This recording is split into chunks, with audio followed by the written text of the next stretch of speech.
Bonjour à toutes et à tous, c'est Stan pour le site etydia.com. Notre valeur cette semaine, ça va être Quantum Genomics. Quantum Genomics, c'est une vieille histoire entre Etydia et Quantum, plusieurs fois tradé. Ça se passe jamais comme prévu, c'est sûr, et on s'en tire toujours bien. Bon, on va pas partir sur des superstitions parce que le propos c'est de l'analyse technique, c'est pas ce genre de choses. Donc Quantum Genomics, je vais remettre en daily, pardon.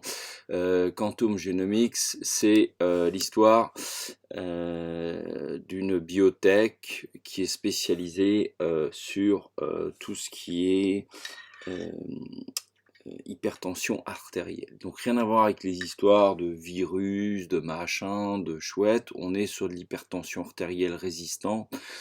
Je ne vais pas faire le détail, je ne suis pas professionnel de santé, donc c'est à vous de vous intéresser si ça vous dit ou pas de voir cette boîte-là.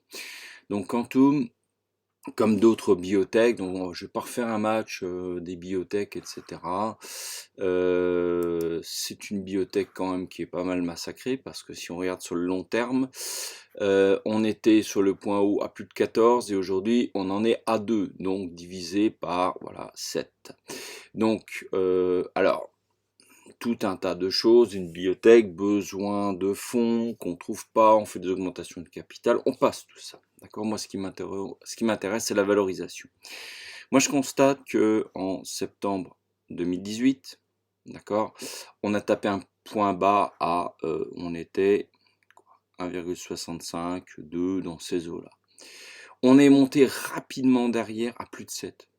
Mais je sais pas si vous imaginez, on a fait pratiquement x4. Bon, on a rangé à plat,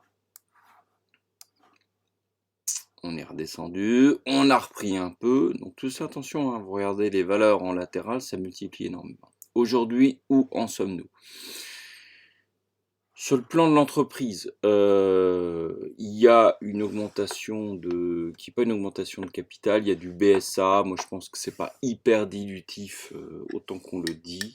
Le problème en bourse, c'est que dès qu'on prononce certains mots, on baisse le cours, rien que d'imaginer les choses, mais on ne s'attache pas à essayer de comprendre si c'est réellement dilutif ou pas. Moi, je pense pas, parce qu'il s'agit d'une levée de fonds privée.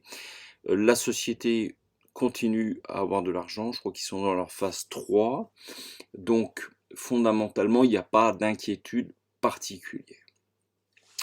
Moi, je pense qu'on est passé de 4 à 2, c'est-à-dire on a fait un 50% comme bien d'autres valeurs non biotech, tout simplement pour la situation des conjonctures de marché, à savoir que, bien sûr, il y a du gros doute, mais aujourd'hui, on a tapé quand même un point bas. Alors vous allez me dire, c'est pas très original, mais moi je pense quand même qu'une biotech dans cette situation-là, c'est pas une mauvaise chose. Le rebond, alors euh, si on regarde bien en weekly, on l'a déjà tapé très bas. On a tapé un coup d'1,5, ça s'est produit. Allez, on va remettre le daily ici.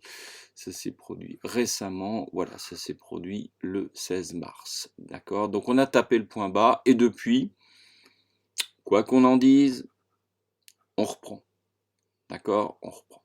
Moi, je pense que cette valeur, on peut l'emmener. Alors, les pessimistes pourront se dire que on qualifie juste 45%. Moi, je pense que selon votre target, vous pouvez mettre un TP2 là et même un TP3 là.